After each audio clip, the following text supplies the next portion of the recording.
एक बार जल्दी से देखेंगे पेपर आज जो आज हुआ। पेपर जरूर दोबारा करके ना पीडीएफ जरूर लेके आना तुम्हें और करके आना काम। और आज जो क्लास में टॉपिक पढ़ाए हैं उनके सबके मैकेनिज्म जितने रिड्यूसिंग एजेंट के मैकेनिज्म कराए हैं वो सारे करके आने जरूर, नहीं तो आगे क्वेश्चन नहीं होंगे, आगे क्वेश्चन बहुत अच्छे होने इनके। अच्छा, हाँ ये पेपर देखेंगे। पहला क्वेश्चन है, मैं हिंट दूंगा सारे क्वेश्चंस के, दोबारा रिपीट जरूर करना इनको। The minimum energy that must be possessed by photons in order to produce the photoelectric effect with platinum metal is। देखो, मिनिमम एनर्जी पूछी है यानी थ्रेशोल्ड एनर्जी एक तरह से, थ्रेशोल्ड फ्रीक्वेंसी दे रखी है और एच दे रखा है। तो मिनिमम एनर्जी क्या होती है, ये तुमने फोटो इलेक्ट्रिक में पढ़ा हुआ, H mu equal to H mu naught plus kinetic energy. तो मिनिमम एनर्जी कौन सी होती है, वर्क फंक्शन वाली है। तो बस यही तुम्हें निकालना है, W naught equal to H mu naught, दोनों को मल्टीप्लाई करना सिर्फ, एच को और म्यू नॉट को, फ्रीक्वेंसी दे रखी है, मल्टीप्लाई करना है सिर्फ, आंसर आ जाएगा जूल में, joule second, second inverse cancel हो जाएगा और आंसर आ जाएगा इसका सी। ध्यान है ना, आंसर लिखे हुए हैं। At 25 degree Celsius and 1 atmospheric pressure the enthalpy of combustion of benzene, enthalpy of combustion of benzene रखा है, एक मिनट रुकेंगे, enthalpy of combustion of benzene दे रखा है एंड एसिटाइलिन, बेंजीन का कंबशन C6H6 लिक्विड फॉर्म में प्लस O2, 6CO2 मिलेगा प्लस 3H2O, 6 12 3 15 15/2 आ जाएगा ये। और acetylene C2H2 plus O2 gives 2CO2 plus H2O आएगा, यहाँ 4 और 5 5/2 आएगा, 5/2 आ जाएगा, दोनों का दे दिया कंबशन। -3268 और -1300, -3268 -1300 ये दे रखा है। उसके बाद respectively the change in enthalpy for the reaction this 3C2H2 gives C6H6 liquid is, value answer निकालना इसका है ना। ए ऑप्शन ये है, ये बी, ये सी और ये डी। तो हमें चाहिए थ्राइस ऑफ C2H2 चाहिए, गिव्स C6H6। तो तुम्हें दिख रहा है इक्वेशन 2 को 3 से मल्टीप्लाई करना है और माइनस करना है इक्वेशन 1 को। 3 से मल्टीप्लाई करेंगे तो 15/2 ये बन गया, 15/2 ये बन जाएगा, 15/2 ये बन जाएगा, कैंसिल हो जाएगा। और ये भी 6CO2 कैंसिल और 3H2 कैंसिल। तो डायरेक्ट इक्वेशन आ रही है, 3 से मल्टीप्लाई करना है इसको यानी -1300 हो जाएगा, -1300 इंटू 3 -3900 और माइनस माइनस 3268 प्लस 3268 प्लस, तो नेगेटिव में आंसर आएगा। और ये 3900 है, 200 700 से कम, 700 632 के आसपास ये आंसर है इसका। ये रहा सीधा, ये तो देख सकते, पूरी कैलकुलेशन करने की जरूरत भी नहीं है, डायरेक्ट पता लग जाएगा आंसर। ये तो पूरा कैलकुलेशन कर, बहुत इजी क्वेश्चन है, less then in a minute हो सकता है क्वेश्चन। नेक्स्ट क्वेश्चन नोट करते रहना ढंग से, दोबारा जरूर करना, अच्छे क्वेश्चन को स्टार्ट करना। अभी तक दोनों क्वेश्चन इजी हैं, कोई स्टार वाला क्वेश्चन नहीं है जो ढंग से पढ़ाई कर रहा है। Solute A associates in water when 0.7 gram of A is dissolved in 42 gram water, it depresses the freezing point by 0.2 degree Celsius. The percentage association of solute A in water is, ये तो बहुत simple सा question है। Solute ए जो है इसको पानी में डिसॉल्व किया है, तो यहाँ से पहले डेल्टा टी एफ आई के एफ एम लगाएंगे, आई की वैल्यू आनी चाहिए, परसेंटेज एसोसिएशन पूछा है, आई की वैल्यू आनी चाहिए लेस देन 1, लेस देन 1 आनी चाहिए। मोलैलिटी यहीं निकाल लो डायरेक्ट, मोलैलिटी निकाल लेंगे, 0.7 ग्राम है, मोलर मास दे रखा है इसका, ये रहा 93, 93 इसका मोलर मास है,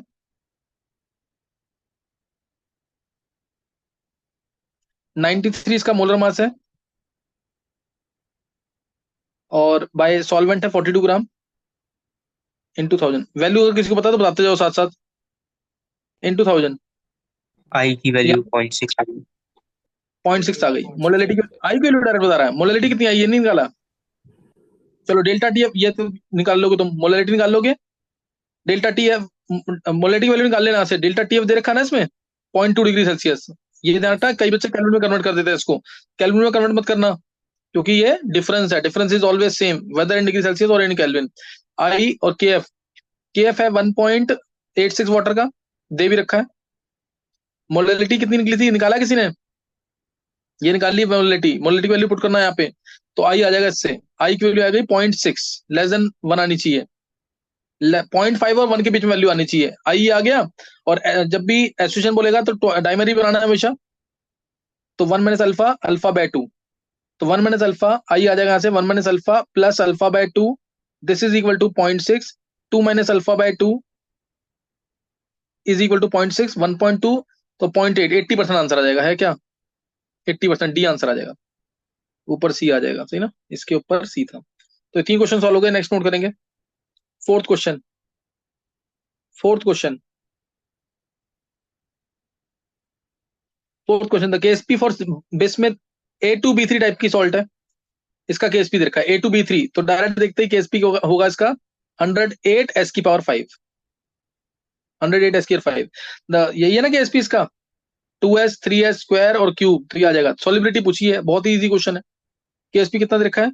1.08 इंटू टेन माइनस 23, जिसको मैं लिखता हूँ 108 इंटू टेन माइनस 25, सही ना, 108 इंटू टेन माइनस 25, तो 108 से 108 कैंसिल, एस सीधा आ गया कितना, 10⁻⁻5,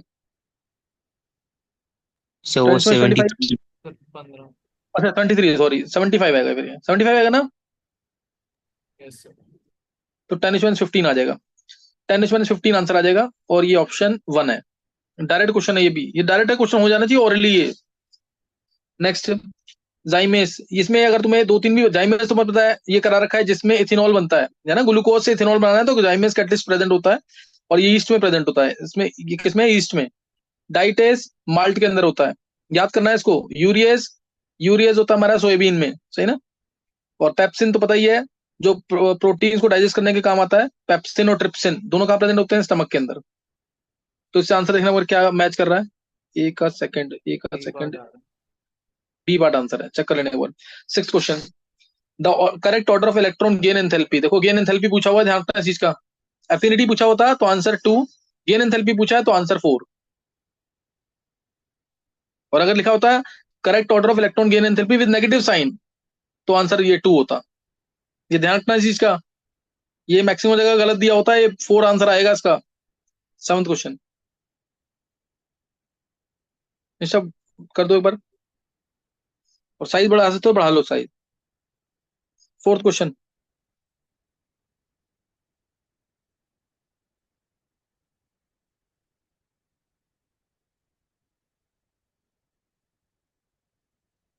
फोर्थ क्वेश्चन देखो, seventh question sorry, given below 2 statements, during the electrolytic refining blister copper deposits precious metals, ये तुमने 10th क्लास में भी पढ़ा होगा शायद, और नहीं तो ये एक्सट्रैक्शन चैप्टर है, class 12th, extraction chapter class 12th।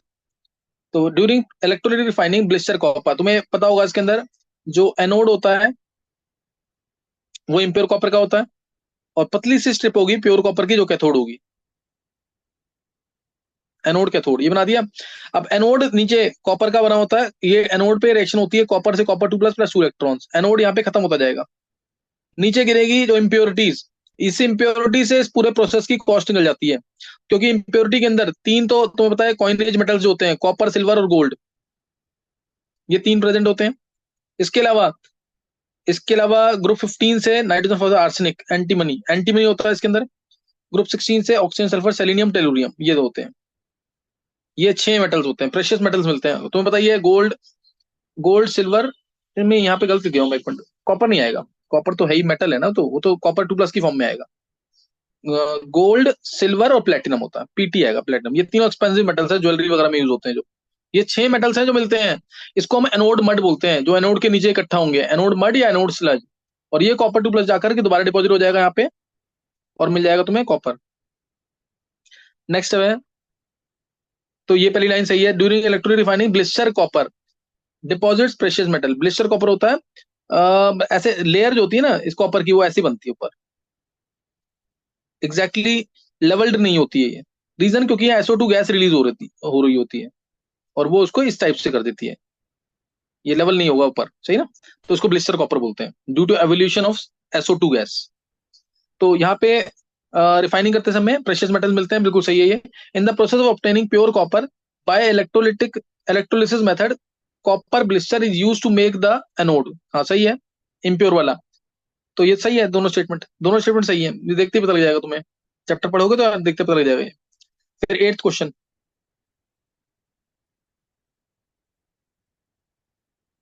Eighth question, फिर स्टेटमेंट्स है, assertion और reason. The amphoteric nature of water is explained by using Lewis acid based concept. दूसरी statement, water acts as an acid, water acts as an acid with NH3. Direction लिख देते हैं, NH3 plus H2O. ये देगा NH4 plus plus OH ions. और दूसरा है H2S plus H2O. ये देगा HS negative plus H3O plus ions. यहाँ पे H2O से बना OH आयंस, यानी वाटर ने H प्लस लूज किया है तो ये एसिड है. यहाँ पे H2O से बना H3O प्लस, यानी इसने H प्लस एक्सेप्ट किया तो ये बेस है. तो ये वाला कंसेप्ट कौन सा है? ब्रॉन्स्टेड लोरी कंसेप्ट. तो पहली स्टेटमेंट गलत हो गई, ये लुईस एसिड बेस कंसेप्ट नहीं है. सही ना, पहली स्टेटमेंट गलत हो गई, दूसरी स्टेटमेंट सही है. दूसरी स्टेटमेंट सही है, वाटर जो है एसिड का काम कर रहा है NH3 के साथ, बेस का काम कर रहा है H2S के साथ. तो ए इसमें फॉल्स है और आर ट्रू. तो डी आंसर आना चाहिए. 9th question, the correct order of reduction potential of the following pairs is. तो Cl2 से Cl माइनस, तुम्हें पता है यहाँ पे हल्का सा कंफ्यूजन आ सकता है. Cl2 से Cl माइनस तुम्हें अगर वैल्यू याद हो तो वैल्यू से भी कर सकते हो. 1.36 वोल्ट आता है और Cl2 से Cl माइनस बहुत जल्दी बनेगा. I2 से I माइनस उतना जल्दी नहीं बनेगा. रीजन, I माइनस को हम अच्छा रिड्यूसिंग एजेंट भी कहते हैं. इसकी वैल्यू होती है 0.54. Ag प्लस से Ag रटा होगा 0.8. मैंने क्लास में बहुत बार लिखवाई है वैल्यूज भी. Na प्लस से Na तो ये माइनस 1 पॉइंट माइनस 1 पॉइंट नहीं, ये 2 पॉइंट होगा ना, -2 पॉइंट. ये इसका तो रिडक्शन पोटेंशियल बहुत ही नेगेटिव होगा, -2.7 के आसपास. क्योंकि बाकी नीचे का -2.93 होता है सीजियम वगैरह का ना, सीजियम रूबीडियम का. और ये होता है माइनस, ये तो स्ट्रॉन्गेस्ट रिड्यूसिंग एजेंट है, -3.03. तो इसके अकॉर्डिंग भी अरेंज कर सकते हो, नहीं तो इसके बिना भी अरेंज कर सकते हो. लिथियम सबसे स्ट्रॉन्ग रिड्यूसिंग एजेंट है. लिथियम सबसे स्ट्रॉन्ग रिड्यूसिंग एजेंट है. वैसे भी अल्कली मेटल्स क्या होंगे? Strong reducing agent. लिथियम सबसे स्ट्रॉन्ग है, उसके बाद सोडियम है. सोडियम के बाद आ जाएगा हमारा आयोडाइड आयन. हमें अरेंज किसमें करना है? The correct order of reduction potential. तो आप तो इससे अरेंज कर लोगे ना. इसमें क्या आंसर आएगा इससे? क्या आ रहा है, एक बार चेक कर लो आंसर.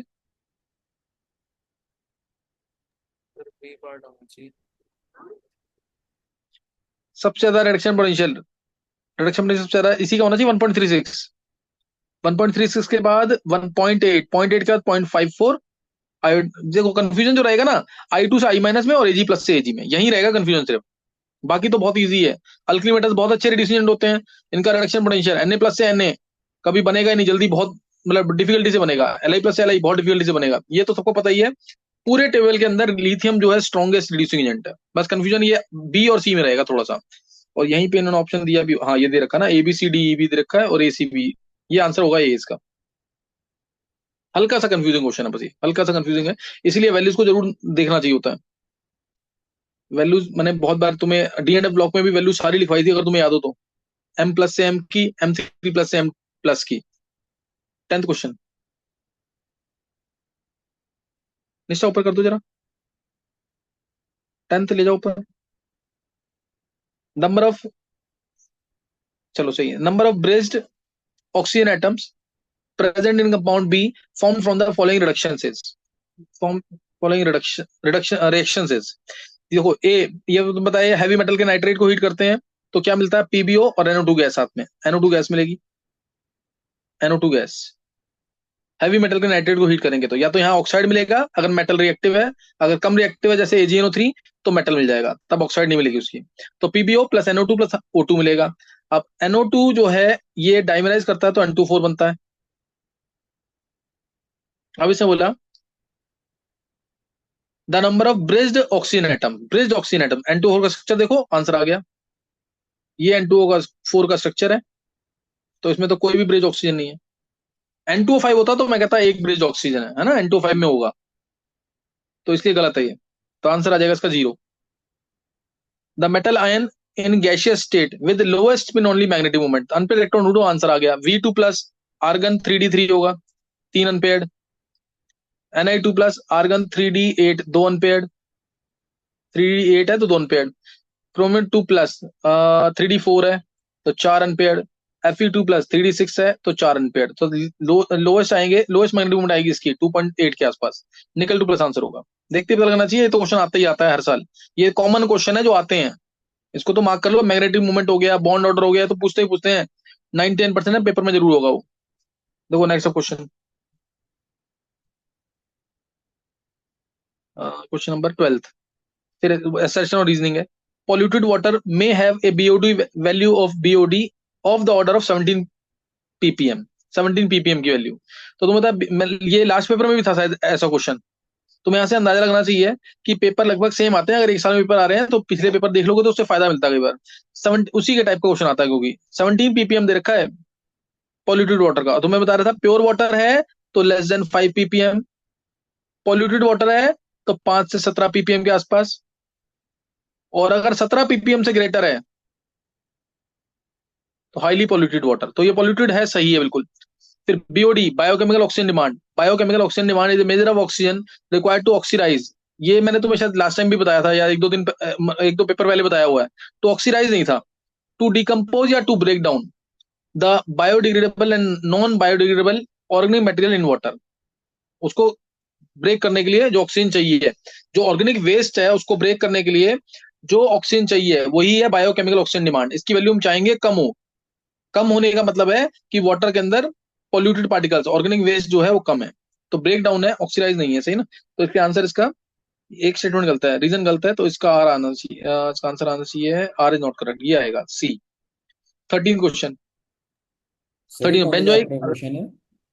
एक उसका है एनवायरमेंटल केमिस्ट्री का, एडवांस ओके। में है, बिट्स में है।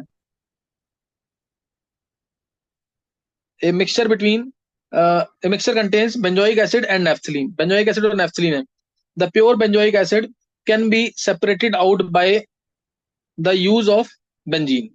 अब देखो यहाँ पे बेंजोइक एसिड और नेफ्थलीन प्रेजेंट है, और नेफ्थलीन तो नॉन पोलर है तो इसलिए बेंजीन में सॉल्युबल होगा, सही है। बेंजोइक एसिड इसमें आर पार्ट बहुत ज्यादा है तो इसलिए ये भी बेंजीन में सॉल्युबल होगा। बेंजोइक एसिड के बारे में पता होना चाहिए कि हॉट वाटर में सॉल्युबल है, जिसने लास्ट ईयर मेरे पास 11th में पढ़ा हुआ उसको पता होगा। कौन से टॉपिक से ये? प्योरिफिकेशन, सही ना, प्योरिफिकेशन से। तो इसे प्योर बेंजोइक एसिड को हम सेपरेट नहीं कर पाएंगे बेंजीन से। ऐसा मत सोचना कि नेफ्थलीन तो बेंजीन में सॉल्युबल हो जाएगा, बेंजोइक एसिड भी सॉल्युबल होगा। क्यों? क्योंकि इसमें आर पार्ट बहुत ज्यादा है, C6H5, इसलिए ये भी सॉल्युबल होगा। तो हम सेपरेट नहीं कर पाएंगे क्योंकि दोनों सॉल्युबल है। Benzoic acid is soluble in hot water, ये ट्रू है। तो दूसरी स्टेटमेंट करेक्ट है, पहली स्टेटमेंट फॉल्स है, पहली स्टेटमेंट फॉल्स होनी चाहिए। तो आंसर इसका ए आएगा। यानी एक मिनट, इसका आंसर आएगा पहली स्टेटमेंट, ये डी है ना आंसर इसका। चेक करते हैं ना आंसर एक बार। 14th,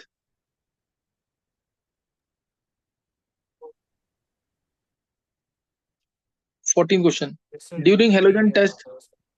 हाँ, आंसर जरूर चेक करते रहना एक बार, ये ऊपर कर लो।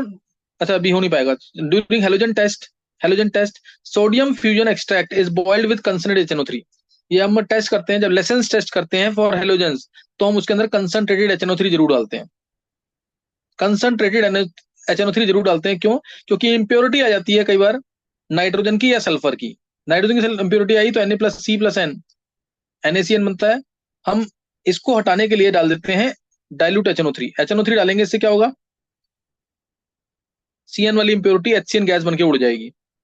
और हम डालते हैं HNO3 इसलिए भी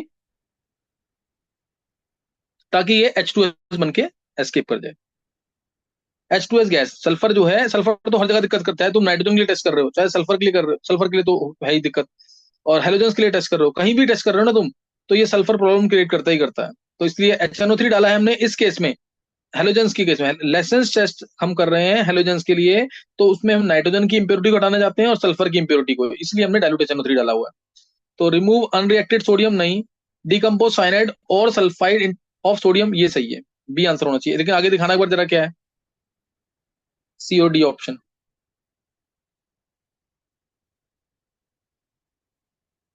ये ऑर्गेनिक का जो है ना, क्वालिटेटिव एनालिसिस से था क्वेश्चन। निशा इंक्रीज कर दो, एक्सपैंड कर दो उसको थोड़ा। फिर ये सी जो है, सी जो है extract halogen from organic compound, गलत है। मेंटेन द पीएच, गलत है ये भी। फिर 15 question, 15 question, among the following the major product of given chemical reaction is, major product of given chemical reaction. तो इसमें देखो ये डाला है Br2CH3OH, इलेक्ट्रोफिलिक एडिशन रिएक्शन है हाइड्रोकार्बन चैप्टर से, सही ना, इलेक्ट्रोफिलिक एडिशन रिएक्शन है हाइड्रोकार्बन चैप्टर से। Br2CH3COH डाला है, Br2CH3OH। तो इसमें Br2CH3OH डाला है, तो पहले तो बनता है क्या इसमें, साइक्लिक हेलोनियम। ये बनेगा कि नहीं, याद होगा तुम्हें सबको,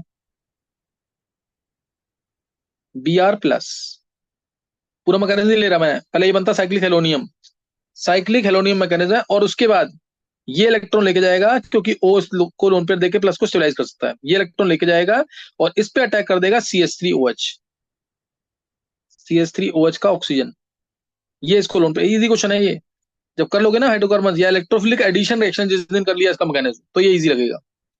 ये इलेक्ट्रॉन देगा इसको, तो Br आना चाहिए इस वाले पे, और OCH3 आना चाहिए इधर, और एंटी एडिशन होता है Br और OCH3। अब देख लो ऊपर Br और OCH3 कहाँ आ रहा है, ये Br और OCH3 चेक करो कहाँ पे आ रहा है इसमें,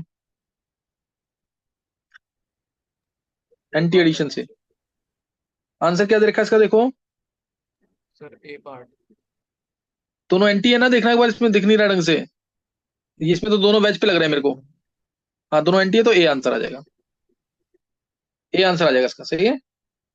ये दोनों तो हो ही नहीं सकते क्योंकि इसमें तो है ही अलग। ऑप्शन ए और बी में सोचता था एंटी एडिशन होता है इसका, एंटी एडिशन क्यों है वो भी तुम्हें दिख रहा होगा। Next, in the given reaction two, ये ग्रिग्नार्ड रीजन से रिलेटेड है, ग्रिग्नार्ड रीजन से रिलेटेड है। देखो क्या है, 2A में डाला 2Mg और THF, मिथाइल बेंजोएट डाला, फिर H2OH+ डाला, मिथाइल बेंजोएट फिर H2O, यानी ग्रिग्नार्ड रीजन बना होगा पहले 2A से। अब इसमें हम ऑप्शन दे रखी है A can be, benzyl bromide लेके कर सकते हैं, बेंजाइल ब्रोमाइड। ये यहाँ पे कुछ गायब है क्या इधर, हाँ सर वैकेंसी खाली है इसकी। इंजीनियरिंग लगी। इंजीनियरिंग लगी है। एक बेंजाइल ब्रोमाइड लेके करेंगे तो CH2Br आएगा, ब्रोमोबेंजीन लेके साइक्लोहेक्साइल तो होगा नहीं, मिथाइल होगा नहीं।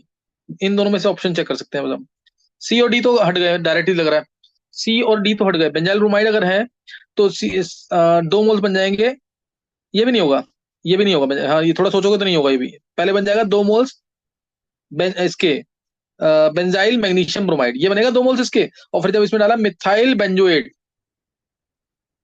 ये डाल दिया मिथाइल बेंजोएट, तो ये पार्ट हटेगा, 2 बार बेंजाइल ग्रुप लगेगा, जबकि यहाँ पे 2 बार क्या लगा हुआ है, फिनाइल ग्रुप, इसलिए आंसर ये भी नहीं होगा, आंसर ये होगा, ये बी होना चाहिए आंसर। ये हटेगा, 2 बार लगेगा फिनाइल ग्रुप, ये ब्रोमोबेंजीन लेना है, 2 बार लगेगा फिनाइल ग्रुप, और 2 बार लगेगा और डबल बॉन्ड होगा, बन जाएगा OH, क्योंकि H2H+ डाला है। ये इजी क्वेश्चन था डायरेक्ट, तो आंसर बी आ जाएगा इसका, बी है ना आंसर एक बार। हाँ बोल ध्रुव। सर यहाँ पे बेंजाइल ब्रोमाइड होता तो क्या आता आंसर। तब ये आ जाता है C6H5 CH2MgBr बनता ना, और मिथाइल बेंजोएट था, तो ये 2 बार ये लगता CH2CCH5, और एक बार लगता फिनाइल ठीक है सर, ठीक है ठीक है। और OH। डायरेक्ट क्वेश्चन है ये, एस्टर में एडिशन होता है ना ग्रिग्नार्ड एजेंट का, वही है। Yes sir yes. नेक्स्ट सब है, विच द फॉलोइंग कंडीशंस और reaction sequence will not give acetophenone as the major product, acetophenone जो ना दे, तो ये ऊपर करो इसको जरा निश्चय, थोड़ा सा एक्सपैंड कर दो अगर साइज कर सकते हो तो। क्वेश्चन तो हमें पता लग गया 17 है। ए ऑप्शन देखो,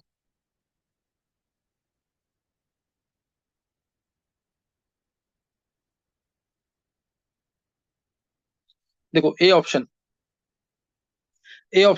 CCH5 है ये, CCH5 CHO में CH3MgBr डाला, Na2Cr2, CCH5 CHO में CH3MgBr डाला, तो मिलेगा CCH5CHOH, ये अंडरस्टूड है, H2H+ डाला हुआ है, हालांकि इसको दिखाना चाहिए, दिखाया नहीं इसने। CCH5CHOH और CH3 आएगा, और जब मैं इससे इसका ऑक्सीडेशन, इससे ऑक्सीडेशन होता है, इससे ऑक्सीजन करेंगे तो मिल जाएगा एस्टोफिनॉन, Na2Cr2 से 1H+ से, ये मिल गया एस्टोफिनॉन। उसके बाद CH3CHO में डाला CCH5MgBr, CH3CHO में CCH5MgBr डाला, तो भी यही मिलेगा CH3CHOH CCH5, और फिर दोबारा PCC से ऑक्सीडेशन होगा तो सेम आंसर आ जाएगा, PCC CH2Cl2, डाइक्लोरोमिथेन है DCM। उसके बाद है ये इथाइल बेंजोएट, इथाइल बेंजोएट में ट्वाइस अब डाला, अभी ये तो ऊपर किया ही हमने, यही सेम क्वेश्चन तो ऊपर किया है, ये पार्ट हट जाएगा और 2 बार CH3 लग जाएगा, तो इससे तो कभी नहीं आएगा एस्टोफिनॉन, CH3 इससे तो नहीं आएगा, टर्शियल कोल आएगा, ये नहीं, ये आंसर होना चाहिए। अगला भी देख लेते हैं एक बार, CH5COCl CH3MgBr, ये तुम्हें पता ही है, आज मैंने कराया, न्यूक्लियोफिलिक सब्स्टिट्यूशन के थ्रू होगा, सही ना। इसमें हमारा SNAE मैकेनिज्म लगता है, पहले एडिशन होता है फिर एलिमिनेशन होता है, SNAE मैकेनिज्म।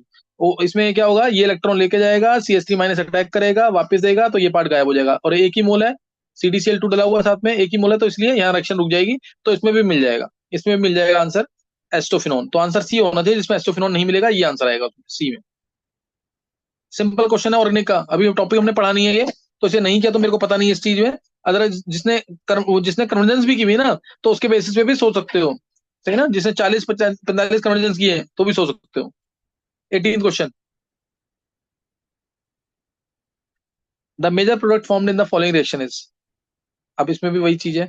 अब देखो इसमें H प्लस जला है, H प्लस जला तो इलेक्ट्रॉन इधर जाएंगे, इधर इससे जाएंगे ताकि प्लस यहां आ सके, प्लस यहां आ सके, प्लस यहां आएगा तो ही तो ये ऑक्टेट कंप्लीशन यहां से होगा ना इधर से, इसलिए ये पार्ट आएगा H प्लस जलने के बाद,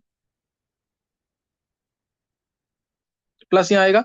और इस प्लस को फिर ये ऑक्सीजन एल्कोहल का ये इलेक्ट्रॉन दे देगा। इसे देखना आंसर आ रहा है क्या? Yes sir, D part. कौन सा आ रहा है Dhruv? Sir Delhi, D part. D part, एक बार चेक कर लेना, ये आंसर आ जाएगा। 19th question, 19 which is the following ketone will not give enamine on treatment with secondary amines. सही है, देखो इधर इनअमीन, पहले तो इनअमीन का दिमाग में रखना कि जब सेकेंडरी अमीन की रिएक्शन होती है कीटोन के साथ या आरसीएचओ एल्डिहाइड के साथ तो मिलता है ये लिया। जैसे प्राइमरी अमीन है, अगर जल्दी से देख लेंगे एक बार, प्राइमरी अमीन TH 3.5 से 4 के आसपास, वाटर बाहर, RCH डबल बॉन्ड NR, ये आ जाएगा, सही ना, इमीन की फॉर्म। सेकेंडरी अमीन अगर है, टर्शियम अमीन में तो रिएक्शन नहीं होगी। अगर सेकेंडरी अमीन है, एल्डिहाइड लिया या कीटोन लिया, R2NH,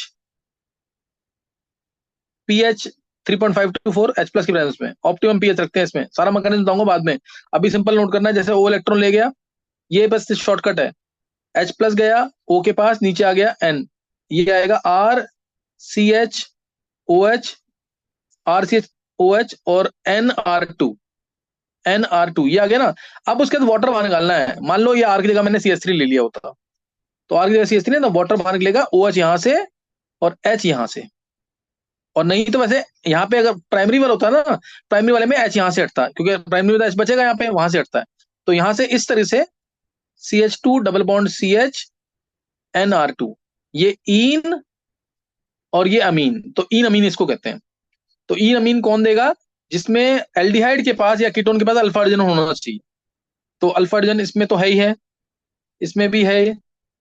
टर्शियरी ब्यूटाइल में तो कभी नहीं होगा अल्फा हाइड्रोजन। टर्शियरी ब्यूटाइल यानी C CH3 CH3 CH3 C CH3 CH3 CH3, सही ना। तो इसलिए आंसर इसका सी होना चाहिए। और दूसरा, इसमें स्टीरिक क्राउडिंग भी बहुत ज्यादा है, कुछ भी नहीं बताओ तो स्टीरिक क्राउडिंग भी देख सकते हैं, इससे भी रिएक्शन नहीं होगी। ये भी इसमें अल्फा हाइड्रोजन यहाँ पे भी है, यहाँ पे भी है, तो इससे आंसर सी होना चाहिए इसका, सही ना।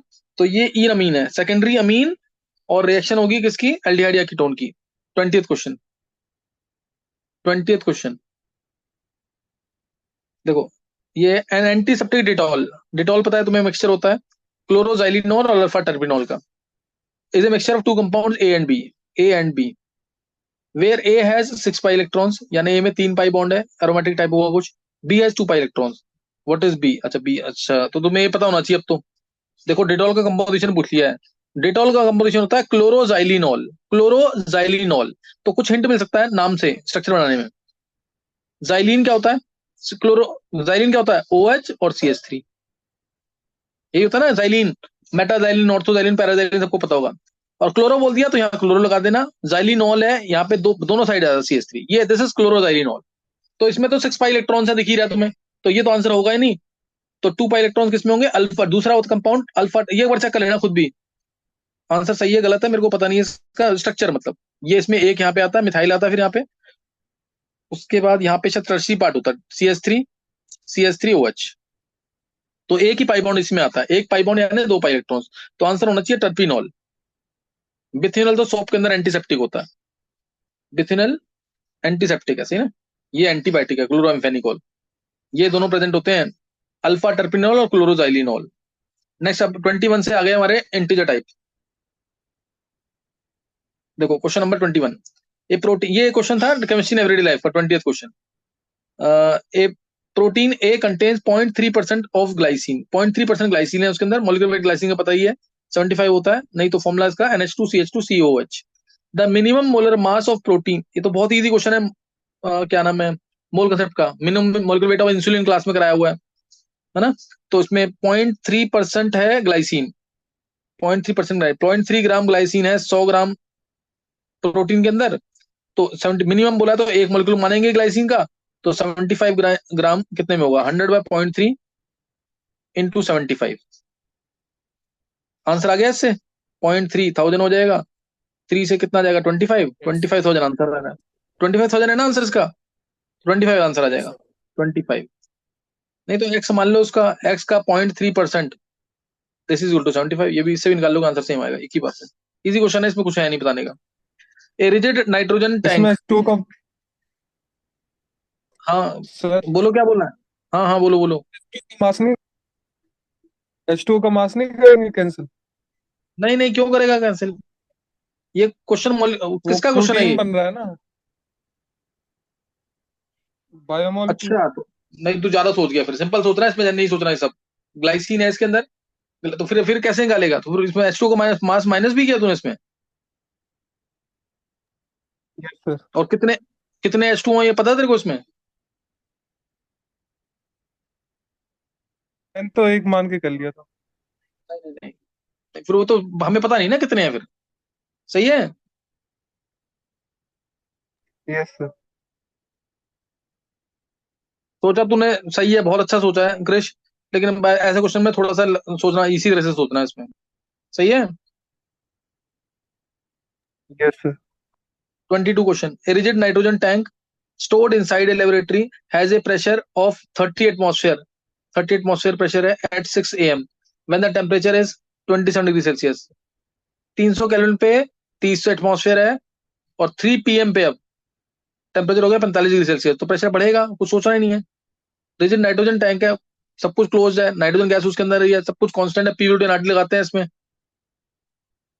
ये वॉल्यूम कांस्टेंट उसका रिजिड टैंक है, नंबर ऑफ मोल्स गैस के, नाइट्रोजन गैस के कांस्टेंट है, पी डायरेक्शन टू टी आएगा, P1/T1 इज टू P2/T2। तो P1 कितना है हमारा, कितना था 30 एटमॉस्फेयर, T1 कितना 300 केल्विन, P2 क्या है निकालना है, T2 कितना है 45 डिग्री सेल्सियस, कितना आ जाएगा ये 318 क्या, यस सर यही आ रहा है क्या 31.8। यस तो sir nearest Yes, integer yes, पूछा तो यस सर 32 आंसर है, एक बार चेक करना, नियरेस्ट यस सर इंटीजर यही है ध्रुव। yes, sir. यही है सर यही तो ये भी डायरेक्ट क्वेश्चन था, ये भी हो सकता है। देखो इसमें इंटीजर टाइप अभी तक पहला किया वो भी इजी था, या डाउट है तो मत करो, जैसे कृष्ण ने सोचा अभी। और 22 जो है वो तो इजी है, वो होता है। 23 among BeF2 BF3 H2O NH3 CCl4 HCl number of molecules with non-zero diplomat, non-zero, BF2 0, BF3 0, H2O non-zero, NH3 non-zero, CCl4 0, HCl non-zero, HCl non-zero। तो आंसर क्या आएगा, तीन है ना आंसर, तीन तीन है दोनों, कुछ भी ले लो उसमें, तो तीन ही यस आंसर आएगा, सही है ना। Yes sir next 24th 24th question, at 345 Kelvin, the half-life for the decomposition of a sample of gaseous compound initially at 55.5 kilopascal. Initial pressure ये है, was इतना और half life इतना है। When the pressure was इतना, half life becomes इतना। Order, ये तो क्लास में पता नहीं कितने क्वेश्चन डिस्कस किए हैं ऐसे मैंने। इतनी इतना इनिशियल प्रेशर, तो हाफ लाइफ 340, और प्रेशर कर दिया आधा, प्रेशर कर दिया आधा लगभग, तो हाफ लाइफ हो गई हाफ, ये भी हाफ लाइफ। तो T half direct proportional to A किसमें आता है, zero order reaction, answer zero है सीधा। और नहीं समझ आया तो T half inverse proportional to A⁻n−1 लगाओ, कर लोगे ना इसे। यस सर ये डायरेक्ट क्वेश्चन था, ओरली था क्वेश्चन ये। A solution of Fe2SO4 whole thrice is electrolyzed for x minute with a current of 1.5 ampere to deposit 0.3482 gram of iron. सही है। The value of x is, तो ये तो सब कुछ दे रखा है, M/Z/IT डायरेक्ट लगा सकते हो, डायरेक्ट लगा दो, और नहीं तो कंसेप्ट से कर लो। मास कितना डिपॉजिट हुआ है आयरन का, और ये Fe3+ से Fe बनना है, तो 1 मोल आयरन के लिए एन फैक्टर 3 लेना है। मास कितना 0.3482, जेड इक्विवेलेंट वेट इसका, इक्विवेलेंट वेट होगा, equivalent weight by 9650, equivalent weight होगा 56 होता है ना आयरन का, 56/3 बाय 96500। आई आई आ जाएगा, दे रखा ना 1.5, और टाइम पूछा हुआ शायद, टाइम पूछा है मिनट्स के अंदर, जो टाइम आएगा उसको 60 से डिवाइड कर देना। क्या आंसर है? 20। 20 मिनट्स। चलो देख लेना एक बार, 20 मिनट्स जो आंसर आएगा उसको पहले उससे डिवाइड करना। 26 देखो, फिर दोबारा ज्वाइन कर लेना एक बार 2-4 मिनट के लिए। 26 question, consider the following reaction PCl3 plus H2O, P block का है। यहाँ PCl3 प्लस H2O से A मिल रहा है, पूरी रिएक्शन दिखाते हैं तो H3PO3 डायरेक्ट बनता, फिर दोबारा इसमें डाला हुआ H2O,